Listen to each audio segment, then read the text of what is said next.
Hello friends, স্বাগত জানাই YouTube চ্যানেলের নতুন ভিডিওতে। ফ্রেন্ডস, আমরা এই ভিডিওর মাধ্যমে আলোচনা করব 22শে মে শুক্রবার টেকনিক্যাল অ্যানালাইসিসের উপরে ভিত্তি করে টেট প্ল্যান কী হওয়া উচিত, নিফটি এবং ব্যাংক নিফটি সেন্সেক্সের গুরুত্বপূর্ণ সাপোর্ট এবং রেজিস্ট্যান্স জোনগুলো। তো চলুন ফ্রেন্ড, ভিডিওটি শুরু করা যাক। আর তার আগে যারা আমার ব্যাপারে জানেন না, চ্যানেলে নতুন আছেন, আমি আশুরঞ্জন দাস। আমি বিগত 9 বছরেরও বেশি সময় থেকে শেয়ার মার্কেটের সঙ্গে যুক্ত। আমি প্রতিদিন আসি এই চ্যানেলের মাধ্যমে নিফটি এবং ব্যাংক নিফটিতে কীভাবে টেকনিক্যাল অ্যানালাইসিসের উপরে ভিত্তি করে সাপোর্ট এবং রেজিস্ট্যান্স জোনগুলো নিখুঁতভাবে খুঁজে বের করতে হয়, তার উপর ভিডিও নিয়ে। আপনারা যদি ডেলি ভিডিও আপডেট পেতে চান, অবশ্যই চ্যানেলটি সাবস্ক্রাইব করে সঙ্গে থাকবেন।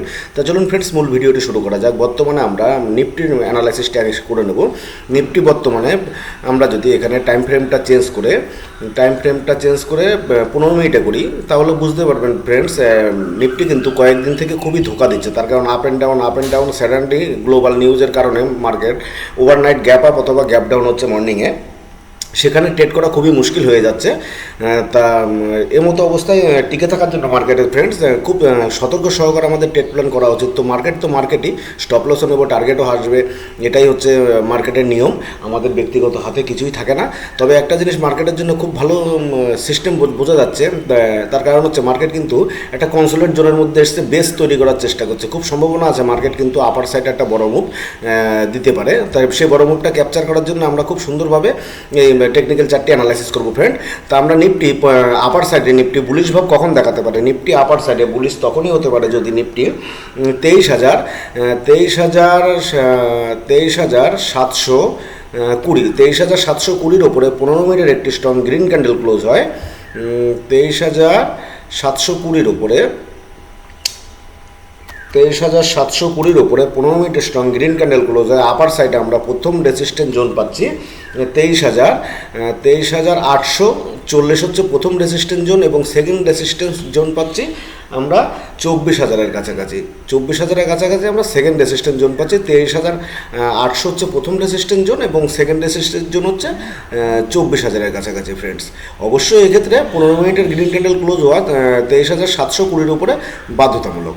তবেই আপসাইডে বুলিশ মুভ নিফটি দেখাতে পারে। সেখানে আপার সাইডে প্রথম রেজিস্ট্যান্স পাচ্ছি আমরা 23,840 এবং সেকেন্ড রেজিস্ট্যান্স জোন পাচ্ছি 23,840, সেকেন্ড রেজিস্ট্যান্স জোন পাচ্ছি 24,000-এর কাছাকাছি।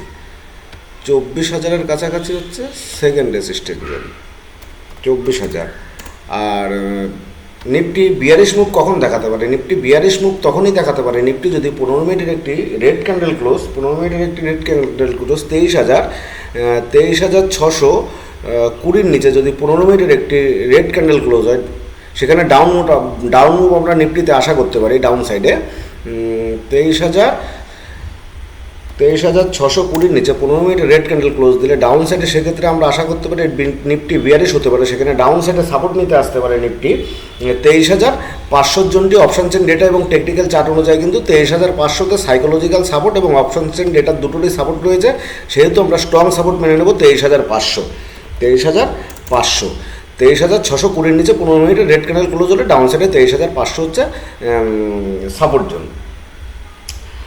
তা চলুন ফ্রেন্ডস, এবার আমরা দেখে নেব যে ইন্টারডের ক্ষেত্রে যে আমাদের ব্যাংক নিফটিতে গুরুত্বপূর্ণ সাপোর্ট এবং রেজিস্ট্যান্স জোনগুলো। ব্যাংক নিফটি যদি 53,600-র উপরে 15 মিনিটের একটি স্ট্রং গ্রিন ক্যান্ডেল ক্লোজ হয়, 53,600-র উপরে অবশ্যই গ্রিন ক্যান্ডেল ক্লোজ হওয়া বাধ্যতামূলক।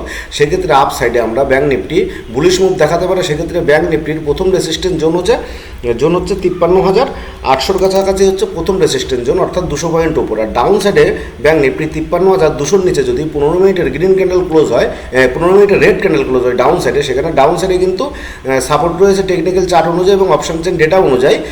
53,000-এর কাছাকাছি হচ্ছে প্রথম 53,000-এর কাছাকাছি হচ্ছে সাপোর্ট জোন 200 পয়েন্ট নিচে, অর্থাৎ 53,000